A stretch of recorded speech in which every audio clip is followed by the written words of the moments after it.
Hello दोस्तों, स्वागत है आप सभी का आपके अपने यूट्यूब चैनल आईआर स्टडी में। दोस्तों इस वीडियो में हम रीजनिंग के टॉप 10 क्वेश्चन को सॉल्व करेंगे और ये रीजनिंग का प्रैक्टिस सेट 10 है। इससे पहले हमने 9 पार्ट को कवर कर लिया, आप उनको भी चैनल के प्लेलिस्ट में जाकर देख सकते हैं। और ये सभी question SSC, CGL, CHSL, railway, NTPC और ग्रुप डी में आए हुए क्वेश्चन है। तो हम सभी क्वेश्चन को प्रीवियस ईयर आए हुए क्वेश्चन को ही कवर कर रहे हैं। चलिए हम बिना किसी देरी के वीडियो को स्टार्ट करते हैं। चैनल पर नया हो तो चैनल को प्लीज़ सपोर्ट करो, सब्सक्राइब कीजिए। तो देखते हैं पहला क्वेश्चन क्या दिया गया है।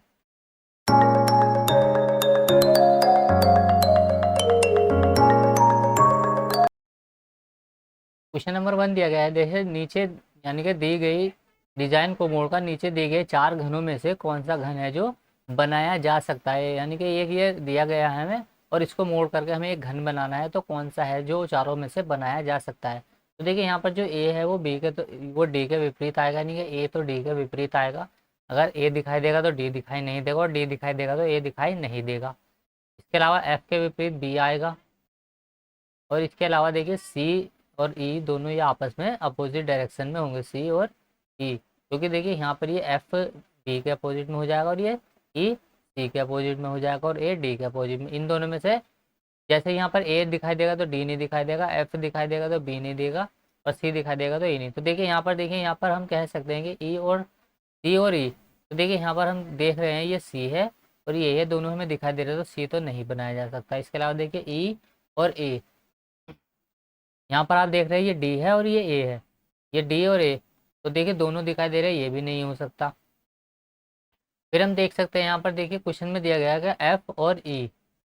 देखिए एफ और ई तो ठीक है, चलो बी एफ, तो बी और एफ ये वाला देखिए ये बी और एफ, तो बी और एफ दोनों दिखाई दे रहे हैं ए में, तो ए भी आंसर नहीं हो सकता। तो बी हमारा आंसर होगा। ऑप्शन एलिमिनेट करके हम इन क्वेश्चन को बहुत जल्दी सॉल्व कर सकते हैं। बना के देखने से अच्छा है कि हम एक एक को चेक कर लेंगे कौन सा दिख रहा है हमें, जल्दी क्वेश्चन को हम सॉल्व कर सकते हैं। क्वेश्चन नंबर देखिए 2 दिया गया है, डायरेक्शन से रिलेटेड क्वेश्चन है ये। एक विमान पश्चिम की ओर 100 किलोमीटर उड़ता है, तो देखिए ये हम यहाँ पर उड़ा देते हैं इसको, ये 100 किलोमीटर पश्चिम की ओर उड़ा। तो देखिए यहाँ से वो उड़ना यहाँ तक इस दिशा यहाँ पर था वो, और ये इधर दिशा की ओर मुड़ना शुरू किया उसने, पश्चिम की ओर वो 100 किलोमीटर उड़ के चला गया।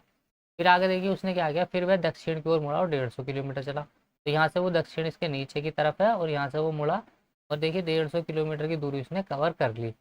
फिर देखिए उसके बाद क्या करता है वो, फिर वह पश्चिम की ओर मुड़ता है और 300 किलोमीटर की डिस्टेंस को वो कवर करता है। देखिए नीचे को मुंह उसका दक्षिण की ओर है, तो यहाँ से वो पश्चिम की ओर इस तरफ मुड़ेगा, और यहाँ से उसने डिस्टेंस कवर करी कुल 300 किलोमीटर की। 300 किलोमीटर की डिस्टेंस कवरने के बाद फिर क्या करता है वो, फिर से एक बार अपने दाहिनी ओर मुड़ता है। तो देखिए इसका मुंह क्या है, इस दिशा में है, तो इसका दायां कहाँ होगा, इसके ऊपर की तरफ होगा। तो यहाँ से अपने दाएं ओर वो मुड़ा और ऐसे चला, और कितना चला वो, 150 किलोमीटर की डिस्टेंस उसने कवर कर ली। अब देखिए क्वेश्चन में हमें बताना है, वह बहुत ही आसान क्वेश्चन है। देखिए ये तो हमें बताना है कि वह अपनी प्रारंभिक स्थिति से अब कहाँ पर है, यानी कि कहाँ पर है। तो देखिए पहले तो वो यहाँ पर था, अभी के टाइम पर वो यहाँ पर है। तो देखिए ये जो बीच की इनके डिस्टेंस है वो है 300 किलोमीटर की, क्योंकि ये वाली अगर 300 है तो ऊपर की भी 300 होगी, और ये 150 दोनों बराबर है। तो हम कह सकते हैं कि वो क्या करेगा, 400 किलोमीटर की दूरी पर है और पश्चिम की ओर है। 400 किलोमीटर की दूरी पर है वो पश्चिम दिशा में, तो 400 किलोमीटर हो जाएगा ये पश्चिम दिशा में। ऑप्शन सी होगा इस क्वेश्चन का राइट आंसर। क्वेश्चन नंबर देखिए यहाँ पर 3 दिया गया है और अच्छा क्वेश्चन है, एनटीपीसी एग्जाम में आया हुआ क्वेश्चन है कि एक स्वर्णकार के पास 5 प्रकार की अंगूठियाँ हैं, सबका वजन अलग अलग है, तो उनको हमें बताना है कि उनको हमें अरेंज करना है। तो देखिए एक एक स्टेटमेंट पढ़ते हैं हम, उसको अरेंज करना शुरू करते थे। अंगूठी डी का वजन, यहाँ पर देखिए अंगूठी डी जो है उसका वजन अंगूठी ई के वजन से दुगना है। डी अंगूठी ई से भारी है, तो देखिए हम यहाँ क्या करते हैं, ई को लिख लेते हैं, और ई इसका वजन मान लेते हैं 1 है। तो डी का वजन क्या होगा, इससे दुगना है, तो वो डी का वजन हो जाएगा 2, यानी कि इससे दुगना है तो 2 हो जाएगा, यानी कि 2 ग्राम समझ लीजिए आप इसको, कि अगर ई का वजन 1 ग्राम है तो वो क्या होगा, उसका 2 ग्राम होगा। दूसरा स्टेटमेंट हम पढ़ते हैं, तो देखिए दूसरा स्टेटमेंट जब हम पढ़ेंगे तो यहाँ से क्वेश्चन में लिखा गया है कि अंगूठी ई का वजन अंगूठी एफ के वजन से 4 गुना है। जो ई है ये एफ के वजन से 4 गुना भारी है, तो एफ क्या कहीं ना कहीं ई से क्या है, हल्का है। एफ यहाँ होगा, ये इसका क्या होगा, ई का चौथा ही होगा, क्योंकि ये ई का वजन एफ से 4 गुना है, तो एफ क्या होगा, ई का चौथाई होगा। तो हमने एफ का चौथाई यानी कि ई के रेस्पेक्ट में हम सबको अरेंज कर रहे हैं। किसी भी एक को पकड़ करके आप उसको अरेंज कर सकते हैं। क्वेश्चन नंबर वो सॉरी क्वेश्चन कह रहा है मैं, स्टेटमेंट आप तीसरा पढ़िए और उसके अनुसार फिर से आप देखिए स्टेटमेंट। यहाँ पर कहा गया है कि एफ का वजन अंगूठी जी से आधा है। एफ का वजन जो है ये अंगूठी जी का आधा है। अंगूठी जी का अगर ये आधा है तो कहीं ना कहीं हम कह सकते हैं कि जी जो होगी वो अंगूठी एफ से भारी है।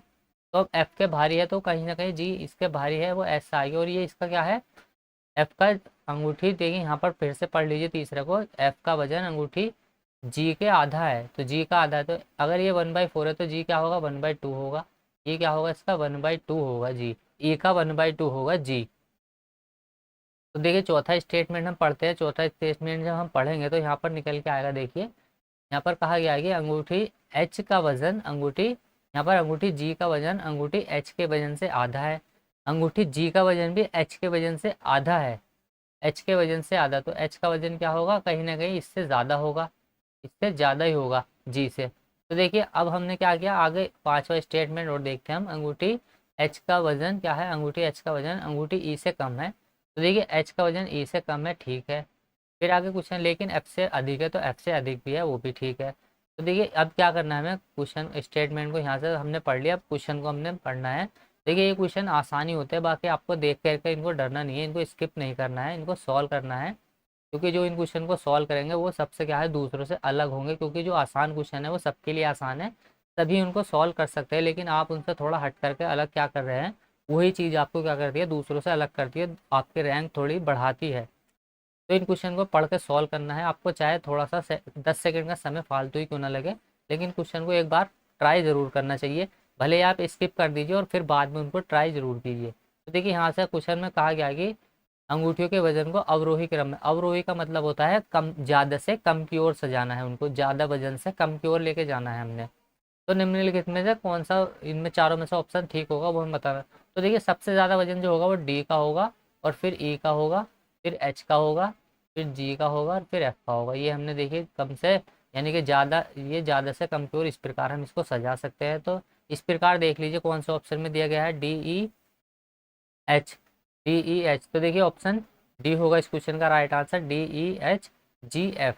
तो D E H G F, सबसे भारी अंगूठी डी होगी और सबसे हल्की अंगूठी एफ होगी।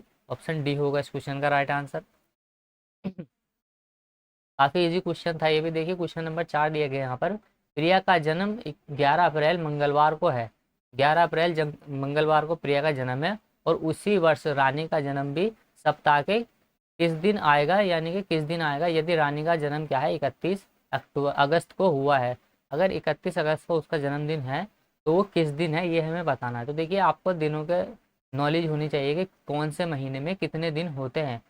आपको सिर्फ 4 महीनों के दिन याद रखने हैं, बाकी के आपको खुद ही याद हो जाएंगे। जैसे एक तो अप्रैल है, अप्रैल जून सितंबर और नवंबर, इन चारों महीने में 30 दिन होते हैं, इन चारों ही महीने में 30 दिन होते हैं। और 28 का तो सबको पता है, यानी कि फरवरी के महीने में 28 दिन होते हैं, या फिर लीप ईयर है तो 29 दिन होते हैं फरवरी के महीने में, तो इसका तो सबको पता होता है।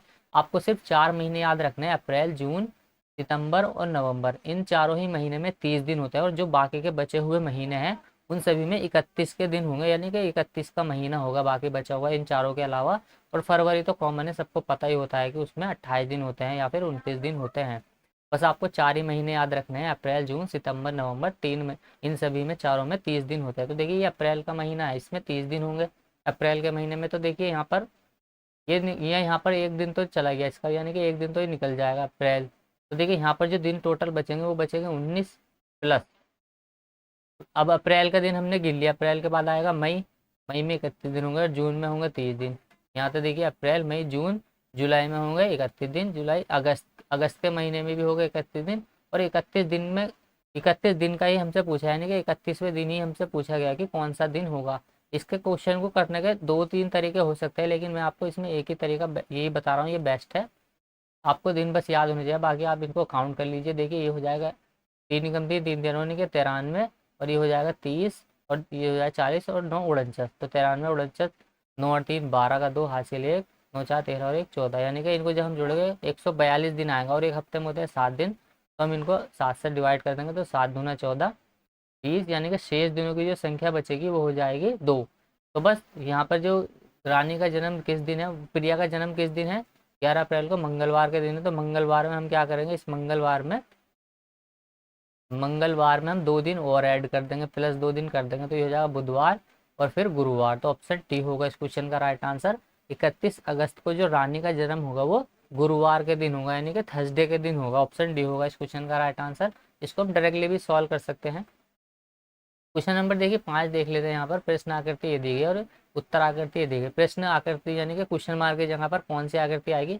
इन दोनों में तो कुछ ना कुछ रिलेशन बन रहा है और इसका रिलेशन यहाँ वाली आकृति से बनेगा, तो यही हमें फाइंड आउट करना है कि अगला रिलेशन कौन सा होगा। तो देखिए यहाँ पर अगर आप ध्यान से देखें तो ये यहाँ पर हमें दिख रहा है और यहाँ पर ये डबल हो गया इसका, यानी कि एक बढ़ गया, इसमें एक प्लस हो गया है। जब इसमें एक प्लस हो गया तो लेकिन यहाँ पर आप ध्यान से देखें तो ये इधर इधर की तरफ इसका रुके, लेकिन अभी ये यहाँ पर आ गया, इस दिशा में हो गया ये। जब ये इस दिशा में हो गया है यहाँ पर, तो इस यहाँ पर हम कह सकते हैं कि इनके बीच में क्या हो गया, 90 डिग्री ये घूम गया है। ये 90 डिग्री घूमा अपने दाईं तरफ इसको 90 डिग्री घुमा दिया गया, क्योंकि यहाँ से देखिए यहाँ आ गया तो 90 डिग्री ये घूमा। तो यहाँ से हम भी इसको क्या करेंगे, 90 डिग्री घुमा देंगे, यहाँ पर आ जाएगा ये, ऊपर की तरफ हो जाएगा ये।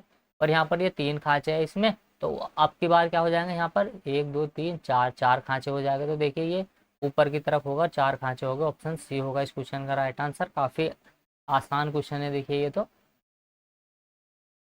क्वेश्चन नंबर देखिए 6 दिया गया है, इसको बिल्कुल भी आपको पढ़ना नहीं है, बस जो यहाँ पर आपको दिया गया है इसको ऐसा कैसे उतार लेना है, जैसे 3 12 गैप दे देकर आप इसको ऐसे ही लिख लेंगे। पढ़ने में टाइम वेस्ट आपको नहीं करना है। उसके बाद देखिए यहाँ पर कहा गया है कि यहाँ पर देखिए पहला देखना है डिवाइड, और डिवाइड को यहाँ पर देखिए माइनस से प्रदर्शित किया गया तो माइनस लगा देंगे यहाँ पर हम। उसके बाद देखिए माइनस दिया गया तो माइनस को यहाँ पर इन्होंने प्लस से प्रदर्शित किया तो प्लस लगा देंगे हम। उसके बाद देखिए प्लस यहाँ पर दिया गया है ये, और प्लस को इन्होंने गुणा से दर्शाया तो गुणा का निशान हम यहाँ पर लगा देंगे। उसके बाद देखिए गुणा दिया गया है और गुणा को कैसे दर्शाया इन्होंने, गुणा को डिवाइड से, तो डिवाइड हमने लगा दिया। बस आपको इक्वेशन उतारने के बाद यानी कि जो भी वैल्यू दी है उसको लिखने के बाद गैप दे देगा, बाद में पढ़ना है ध्यान से। पहले नंबर पर कौन सा है उसको पढ़ेंगे हम। तो देखिए इसको हम ये 20 क्या होगा, भाग में इसके बटे में आ जाएगा ये इसके बटे में 20 आ जाएगा, तो हम लिख सकते हैं डायरेक्टली 5 चौक 20 यानी कि 1/4। ये लिखा हमने 1/4, और 4 से ये 4 कैंसिल, तो यहाँ बचेगा ये 10। तो देखिए ये 10 क्या है, प्लस का है, और ये 3 भी प्लस का है, तो 10 और 3 13 हो जाएंगे, और माइनस का ये 12 है, बराबर आ जाएगा 1। 12 13 में से 12 माइनस किए तो 1 बचा। ऑप्शन बी होगा इस क्वेश्चन का right answer.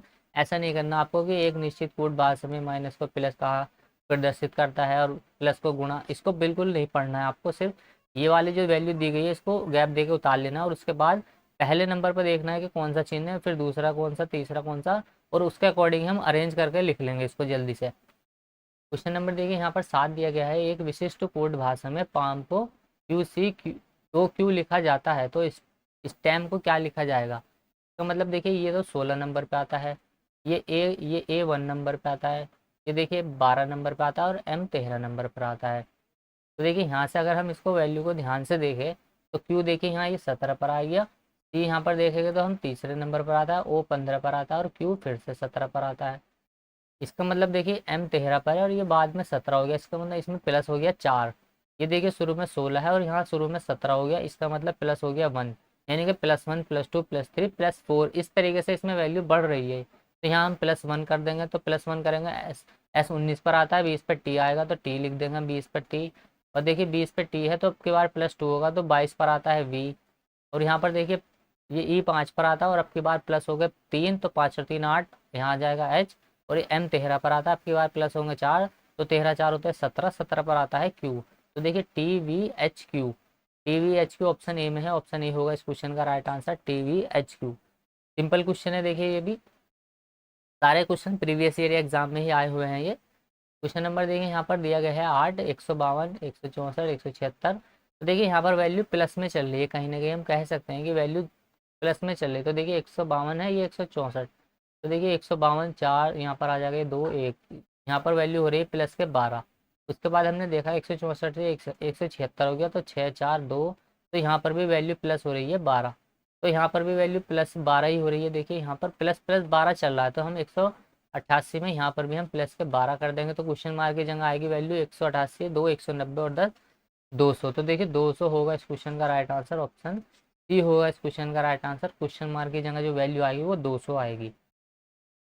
Second last question है देखिए इस वीडियो का, ये क्वेश्चन में कहा गया है कि यहाँ पर दी गई आकृति में व्रतों की संख्या ज्ञात करनी है, हमें टोटल कितने व्रत है ये हमें फाइंड आउट करना है। तो देखिए आसान क्वेश्चन है ये भी। यहाँ पर देखिए आप ध्यान से देखेंगे तो 1 2 3 व्रत यहाँ पर बनने हैं, तो 3 ही यहाँ पर बनेंगे और 3 ही यहाँ पर बनेंगे, ये 3 3 तो कुल मिलाकर 3 चौक 12, 12 वृत्त हमें यहाँ से मिल गया है। उसके बाद आप ध्यान से देखेंगे तो ये देखिए ये 1, उसके बाद ये 2 और ये 3, 3 हमें यहाँ से मिल गया प्लस के 3। के बाद अगर आप देखें ध्यान से तो देखिए एक ये वाला दिया गया है इस तरीके से यहाँ पर ये, और एक ये यहाँ पर दिया गया हमें, तो 2 और मिल गया हमें। तो 12 और 3 15 और 2 17, टोटल 17 व्रत क्या है इस आकृति में बन रहे हैं। ऑप्शन डी होगा इस क्वेश्चन का राइट आंसर।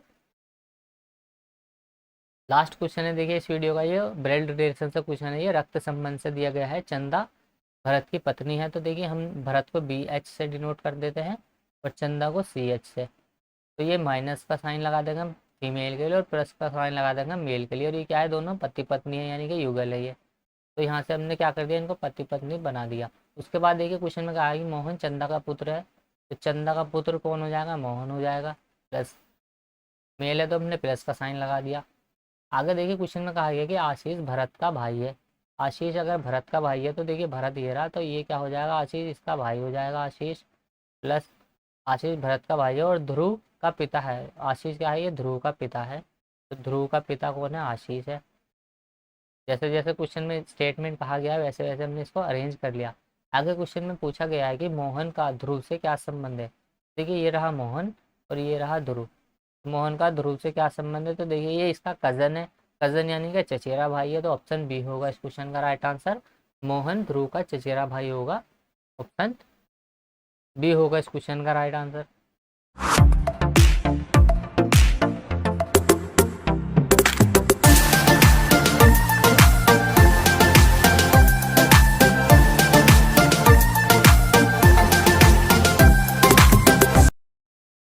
चलिए उम्मीद करता हूँ वीडियो आपको पसंद आएगी, पसंद आई तो लाइक करें, शेयर करें, कमेंट करें, और चैनल पर नए हो तो चैनल को प्लीज़ सपोर्ट करो, सब्सक्राइब कीजिए। इससे पहले के वीडियो भी आप चैनल के प्लेलिस्ट में जाकर देख सकते हैं, और इसके अलावा आप मैथ के वीडियो भी चैनल के प्लेलिस्ट में देख सकते हैं। हम HD यादव की बुक से सभी क्वेश्चन को टाइप वाइज सॉल्व कर रहे हैं।